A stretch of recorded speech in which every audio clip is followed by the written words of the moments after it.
car, even though I forgot a couple things like RTV and some other stuff I wanted to do to fix some leaks.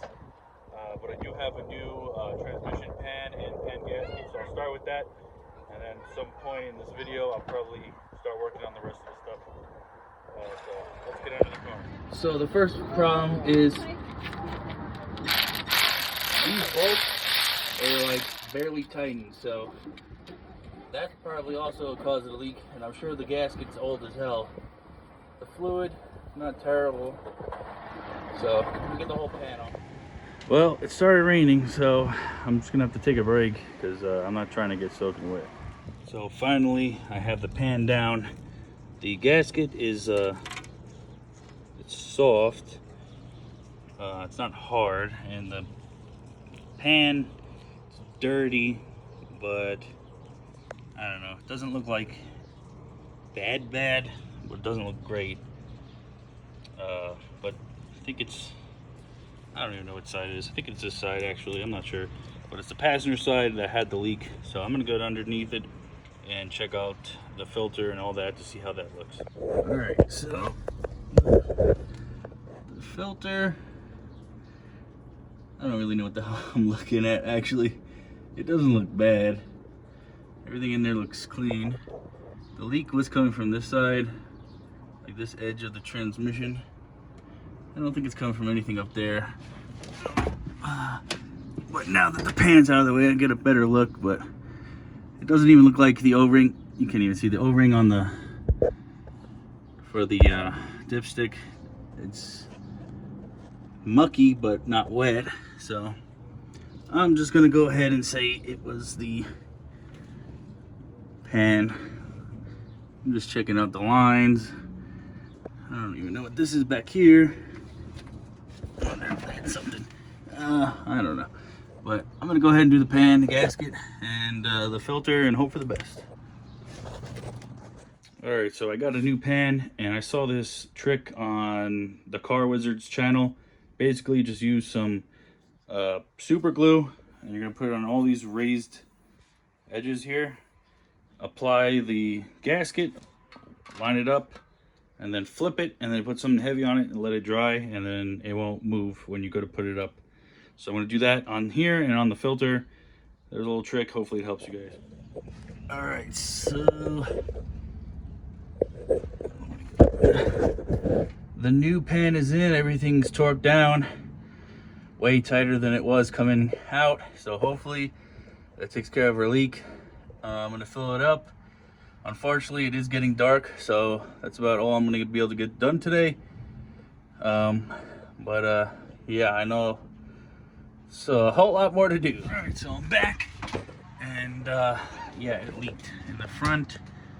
So I don't know if I over torqued it or what, but if it leaks again, because I tightened it again, if it leaks again, I might just go with a rubber gasket, because the cork stuff sucks. So I'll leave that for now. So this was leaking again from the gasket. I'm going to put RTV in a new gasket. I need to put Teflon on this plug, that plug, and remove this so I can redo the gauge. Alright, so this heater hose is now capped. The water pump's capped. I removed the sensor because I need to route it through the little gauge holder thing. This is Teflon tightened, new gasket RTV because this was also leaking. I put a new smaller diameter vacuum hose because this one had a vacuum leak, which I confirmed off camera yesterday. Probably going to put this gauge pot in, might set up oil pressure. Probably going to remove, I'll show you. I'm thinking of mounting the gauge where this is because we're not going to have any heater, whatever controls. Yeah, that'll work. Actually, kind of cool there. So I'll probably mount that there and fill it up with coolant. Maybe attempt to drive it again, and I have some kind of stuff to put in the oil to help make it less smoky. So I'll show you that once I get to it. Well, it ain't pretty, but it's kind of how I want to set it up. I mean, I'm not looking for a show car status. As you can see, it's not anywhere near one. So I need to do the oil pressure. I just can't because the fitting is much bigger than what I have right now. I'm not at home, so I'm kind of just working out of a backpack. So that's the temperature gauge, and I'm going to put this crap in there. I don't ever recommend putting this in anything, but being that, you know, I'm not crazy about this 305 and just wanted to smoke less, I'm going to give this a try. So put this in, top off the coolant, see how it goes. Well, I just tested it. It doesn't burn out.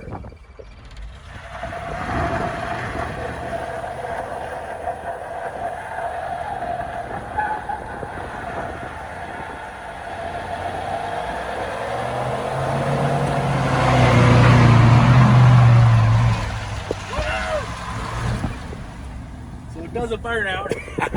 Look at that's tire smoke right there. Yeah, I fixed it. It does burnouts. That's all it needs to do. It doesn't need to do nothing else, just burnouts. Okay, so I drove it, did a burnout in it, set up one of the gauges, fixed some coolant leaks, still have a little bit of a transmission leak, and I have nothing left to do. So I am going to try to restore this patina using mineral spirits and linseed oil. So we'll find out what this does to this faded blue. Well, we did the patina juice, and I have to say, I think the truck looks like 100 times better. I think it looks really cool, to be honest. And this is just linseed oil and mineral spirits, and now the blue is popping. I think I'm gonna do the bumper, do this gray. I did the gray around the headlights, but I think it looks really good. Like the patina finish is 10 times better with this mixture than it was that faded blue. All right, so I think this is where I'm gonna leave the truck, being shiny, all patinaed. I like the way it looks, but despite it still smoking and whatnot, I think I'd like to try to register it.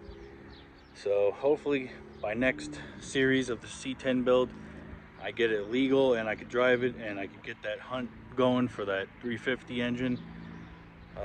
I don't want to do an LS or anything just because of how expensive it is, and I don't want to deal with all the wiring and whatnot at this time. So until next time, JZ Chris, later.